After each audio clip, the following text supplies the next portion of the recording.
What kills a band? You'd think the answer is pretty simple. Bad songs, drug problems, somebody sleeping with somebody else's girlfriend or wife, the usual rock and roll disasters. But sometimes, just sometimes, none of that is the answer. Sometimes a band kills its own momentum with a record. A record that's either too far ahead of what the audience expected, too far behind, or just different enough from the brand they brought into that audience. And they look at it and say, that's not what I signed up for. So today I want to look at three records that did exactly that. Three albums that didn't just underperform, they fundamentally changed the trajectory of the band that made them. And to be honest with you, I still actually listen to and enjoy all of these records for different reasons. Some of them are records I think are flawed in ways that the band's never acknowledged. And all of them are fascinating case studies in what happens when creative ambition, it collides with commercial reality, and the commercial reality wins. So here we go. Case one, Mötley Crüe, their self-titled album from 1994. So by any objective measure, Mötley Crüe going into 1992 was one of the most commercially invincible bands on the planet. Dr. Feelgood had sold over 6 million copies in the US alone when it was released in 1989.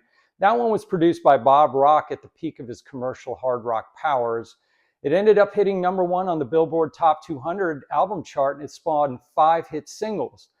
That tour was massive. The brand was at an all-time high, and Elektra Records understood what they had, and they came back to the table with a new deal reportedly around $25 million in worth. Now, that's how bulletproof Mötley Crüe appeared at that time. And then, depending on who you ask, Vince Neil either quit the band or was fired in February of 1992. Now, that distinction matters because it tells you something about the power dynamics inside the band at the time. Nikki Sixx and Tommy Lee, they were steering the ship. And what they decided, and this is the decision that changes everything, they wanted to bring in a replacement singer and continue under the Mötley Crüe name. The singer they found was John Corabi. And here's the thing, Corabi was genuinely exceptional. His prior band, The Scream, was an excellent band, and he was a talented frontman. He had a powerful voice, real depth as a lyricist, and he and Nikki Sixx, they co-wrote the entire record together, which had never happened inside Mötley Crüe before. Now, Sixx had always been the primary lyricist writing with the band, but now he was writing with someone who pushed him into darker, heavier, and more compositionally ambitious territory. They ended up going back to Bob Rock, the same producer who had just delivered Dr. Feelgood a few years prior, and they spent 10 months in the studio. 10 long months. They wrote and recorded with every piece of gear they owned in the room. They jammed. They were building songs organically. They got sober. Apparently no drugs, no alcohol, no red meat, no caffeine. They were physically training every day. And this was a band that was treating the recording process with seriousness and intentionality that they had arguably never applied before. And the record they made is genuinely good. It really is. Tracks like Hooligan's Holiday, Misunderstood, and Smoke the Sky, they're heavy, complex, emotionally honest in a way that the Crüe catalog mostly isn't. The track Misunderstood in particular is one of the most beautifully constructed things that the band had ever put on tape. And critics acknowledge this. The LA Times actually even praised Corabi's voice. The record hit top 10 on the Billboard Top 200 album chart, and then all of a sudden it died. The first problem was that, it was timing. March 1994 is not a great moment to release a record that sounds like Mötley Crüe trying to sound like they'd been listening to Alice in Chains and Soundgarden, because by March of 1994, the actual Alice in Chains and Soundgarden were destroying everyone. Grunge hadn't just changed the landscape, it had changed what heavy meant to the mainstream audience. And the Crüe's version of heavy, even this more ambitious, more serious version, was still coming from the wrong zip code for the post-Nevermind audience. The second problem was the name. And this is the one I think people don't really talk about enough. The record was called Mötley Crüe. It was self-titled and it was sold as a Mötley Crüe album. But the Mötley Crüe audience had a very specific set of expectations baked into that name. And those expectations, they were built on Vince Neil as a frontman. Not just his voice, but his persona. The accessibility, that party culture branding, the anthemic hooks designed for maximum crowd sing-alongs. Corabi's version of the band had really not much of that. It was a better band in a lot of ways, but it wasn't that band. And the tour tells the story more clearly than any chart position. Mötley Crüe had been selling out arenas in years before, and on this tour they were playing venues half that size. And I actually saw them in a venue of about 1,500 folks in Atlanta, and it was a bit rough, I'll be honest with you, as far as that crowd goes. They weren't selling out those half houses either. And Nikki Sixx famously called into a Tucson radio station before a show at a 15,000 seat arena offering free tickets to anyone who showed up. And as the story goes, 2 people took him up on the offer. 2 people. The label's position eventually became simple. It's, pretty much brutal. Corabi himself remembers the conversation with the band's manager. He said, "I don't give a fuck if Paul McCartney was fronting this band. It's not what they paid for. They paid and wanted Vince Neil, or they're doing nothing." And that's the cleanest summary of what happened. The label had paid $25 million for an asset, a specific definable commercial asset with a specific commercial identity. And that identity included a face they invested in, a vocal style their audience had an emotional relationship with, a brand built on 15 years of very specific promises about what Mötley Crüe was and what buying a Mötley Crüe record meant. This self-titled album was a great record wearing the wrong name. And in the music business, wearing the wrong name can cost you everything. By 1997, Vince Neil was back, Corabi was out. Many of the songs from the early sessions for what would have been the follow-up to the Mötley Crüe self-titled album were repurposed for the album Generation Swine, with Corabi's name on the liner notes as a co-writer. But Vince Neil's voice was on that record. It was, even by the standards of the music business, a particularly cold ending.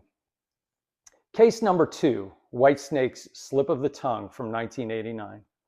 Now, the Slip of the Tongue story is different from the Crüe story in one crucial way. It actually was a record that sold. It went platinum in the United States. It hit number 10 on the Billboard 200 top album chart.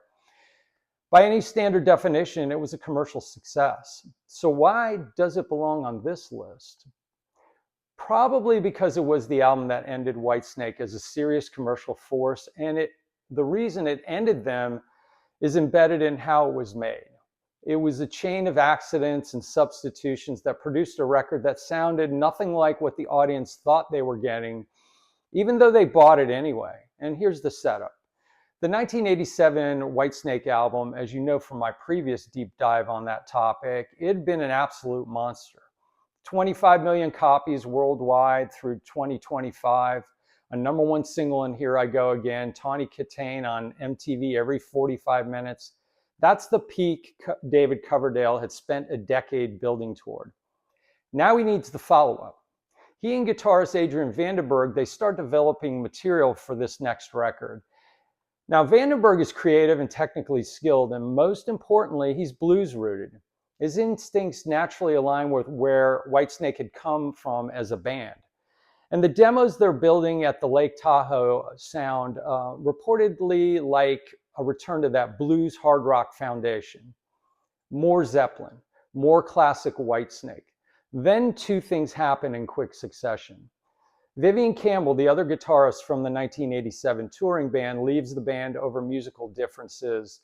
And then Vandenberg's wrist gets bad enough from an injury that he had that surgery becomes necessary, and he simply cannot play through the recording sessions.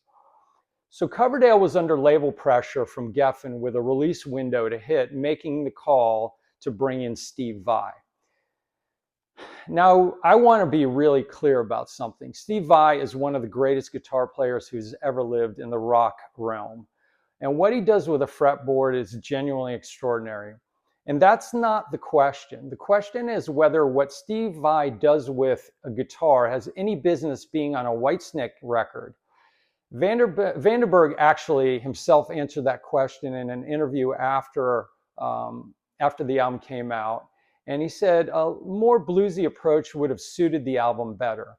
Rudy Sarzo, the bassist, said it as directly as anyone could. He said the average Whitesnake fan wasn't ready for that. So what you got on the Slip of the Tongue album is a record built on Coverdale and Vandenberg's bluesy song structures. So the bones are right and the structure's right, but with Steve Vai's Technicolor virtuosity painted all over the outside of it. The result is a musically impressive and stylistically incoherent. Vai is playing in a completely different vocabulary from the band's identity, and he knows it, and Vandenberg knows it. Coverdale even later admitted for years that the record lacked a certain Whitesnake feel. So what's fascinating is that the album still charted and still went platinum because the brand was still powerful enough in 1989 to even carry a compromised product across the finish line. But look at what happened afterward, and that's really the key here. Coverdale completed the Liquor and Poker World Tour, played the final date at the Nippon Budokan in Tokyo in September 1990, and then disbanded Whitesnake indefinitely. The audience had bought the record, but the record hadn't delivered what the brand had promised in the past. The trust with the listening audience and the fans had eroded, and without that trust, there was no runway for what came next. The Slip of the Tongue story is really a story about what happens when a series of circumstances, such as injury, personnel turnover, and label timeline pressures, they force you to make a record you weren't planning on making. So the creative ambition wasn't even Coverdale's in this case, it was Steve Vai's, injected into a project mid-process because the person whose creative ambition belonged there physically couldn't play. And the result was a record that hit its commercial targets in the short term and undermined the band's foundation in the long term. Case 3, Metallica, St. Anger, 2003. So the third and final case is the most complicated because St. Anger wasn't just an album, it was a statement by the band. And the statement turned out to be the one that most of the audience didn't want to receive. You guys know the backstory. Jason Newsted leaves. Hetfield goes to rehab. Phil Towle, the performance coach, is present at virtually every session. Bob Rock plays bass on the record because they can't find a permanent replacement at that point. The band is in genuine institutional crisis, and the record they make, deliberately, mind you, is a document of that crisis. The production choices on St. Anger were not by accident. That snare drum tuned to what was famously divisive, that metallic ring sound, Lars Ulrich made that choice. The decision to eliminate guitar solos entirely on a Metallica record, that was a philosophical statement. I know Kirk Hammett wasn't happy with it, but it was a deliberate rejection of what the band had come to represent in the guitar world. The raw, unpolished sound that made it feel like a rehearsal tape rather than a major label studio release, that was also intentional, almost sort of a punk feel to it. So that record was designed to strip everything away to go back to something primal and direct and unmediated by production polish. And here's the thing. I understand what they were going for, and I actually like that record to a certain degree. But if you watch the movie and documentary Some Kind of Monster, and if you haven't, please make sure you see that. You're going to understand that this was a band trying to rebuild itself from the inside out, using the recording process as a kind of group therapy. The record was supposed to sound like a struggle because the band was struggling. The problem is that the audience doesn't buy your internal psychological process. They buy the finished product. And the finished product of St. Anger was an album that sounded to a very large portion of the Metallica fan base like a band that had lost its way. No solos, a snare drum that drove people insane, lyrics that felt unpolished in a way that wasn't productive, and a running time and track structure that tested the patience of listeners in ways that the Black Album's epic running time never did. Because the Black Album had hooks. It sold nearly 5 million copies worldwide, which tells you something about the power of Metallica and their brand. But the critical and fan response was and remains one of the most divided in the band's entire history.